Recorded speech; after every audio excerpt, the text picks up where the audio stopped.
Hi అండి, అందరికీ నమస్తే. పల్లెటూరు స్టైల్లో చికెన్ కర్రీ ఎలా వండుకోవాలో చేసి చూపిస్తాను. బాయిలర్ చికెను ముక్క సిదురు కాకుండా బాగా రుచిగా ఎలా వండాలనో చేసి చూపిస్తాను అన్ని కొలతల ప్రకారం. నేనైతే 1 కేజీ చికెన్ తీసుకున్నాను ఈరోజు. కేజీ చికెన్కి ఒక 60 గ్రాముల ఆయిల్ తీసుకున్నాను. నేను శనగ నూనె, సన్ఫ్లవర్ ఆయిల్ అయినా శనగ నూనె అయినా బాగానే ఉంటుంది. పామ్ ఆయిల్ కొంచెం రుచి తక్కువగా ఉంటుంది, అందుకని నేను శనగ నూనె తీసుకున్నాను. కేజీకి 60 గ్రాములు. ఆయిల్ ఏడైంది. 4 చెక్క పలుకులు, 4 లవంగం పలుకులు, 2 యాలుక్కాయలు, పచ్చిమిరపకాయలు, ఉల్లిపాయ ముక్కలు.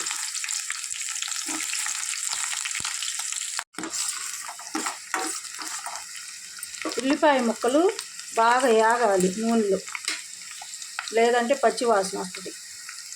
ఉల్లిపాయలు పచ్చిమిరపకాయలు వేగినవి. ఇప్పుడు టమాటా ముక్కలు, ఒక్క టమాటాలు. ఇప్పుడు అల్లము వెల్లుల్లి పేస్ట్,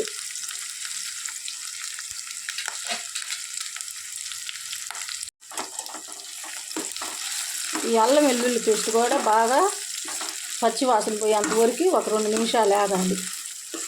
ఈ లవంగాలు, చెక్క పొలుకులు, యాలుక్కాయలు, ఈ పచ్చిమిరపకాయ, ఉల్లిగడ్డలు వేగేసరికి ఆ ఫ్లేవర్ అంతా టమాటా ముక్కలు, అల్లం పేస్ట్ ఇవన్నీ కలిసేసరికి ఆ ఫ్లేవరు మొత్తం ఇందులో దిగుద్ది.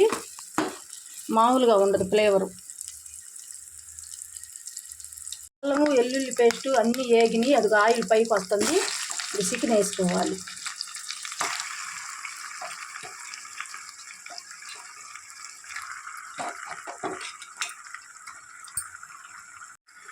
ఇప్పుడు ఒక 1/2 స్పూన్ పసుపు, 2 స్పూన్లు సాల్ట్, మళ్ళీ చివరిలో వేసుకోవచ్చు సాలకపోతే.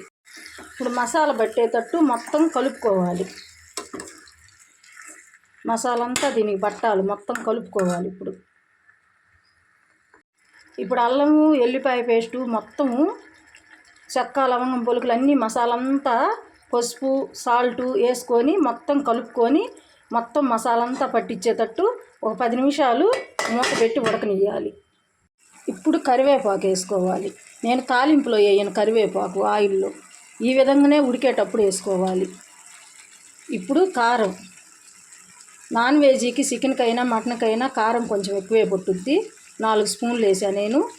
ఇది మంట కారము, తేజ కారాలు ఉంటాయి, అది మనం చూసుకొని వేసుకోవాలి రుచికి సరిపోయినంత. ఇప్పుడు కారం వేసినాక మొత్తం కలుపుకున్న ఒక 10 నిమిషాలు ఉడకనియ్యాలి మూత పెట్టి. కలిపేటప్పుడు చూయించలేదు, నేనే వీడియో తీసుకోవటం అయింది. వీడియో తీసేవాళ్ళు లేరు, అందుకని చెప్పి కలిపేటప్పుడు చూయించలేదు. నేను చదివింది 8th క్లాసే, ఏదో సెల్లు నాలెడ్జి కొంచెం దేవుడిచ్చిన జ్ఞానంతో వీడియోలు చేస్తున్నాను యూట్యూబ్లో.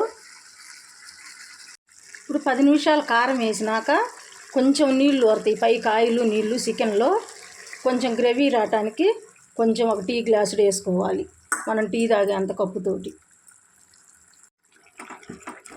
ఇప్పుడు అడుక్కి కలిసిందా లేదా కారం, పసుపు, వాటర్ అన్నీ ఇలా చూసుకోవాలి. ఎక్కువ తిప్పితే మళ్ళీ చికెను, ఇది బాయిలర్ చికెను. మామూలు మన నాటుకోడి అయితే మనం గంట పెట్టి 4-5 సార్లు ఎక్కువ తిప్పినా కానీ ఏమవ్వదు. ఇది కొంచెం మెతకదనం ఎక్కువ కదా, ఎక్కువ సార్లు తిప్పితే సిదురైద్ది ముక్క. సిదురైతే మనకు తినేటప్పుడు కొంచెం టేస్ట్ అనిపించదు.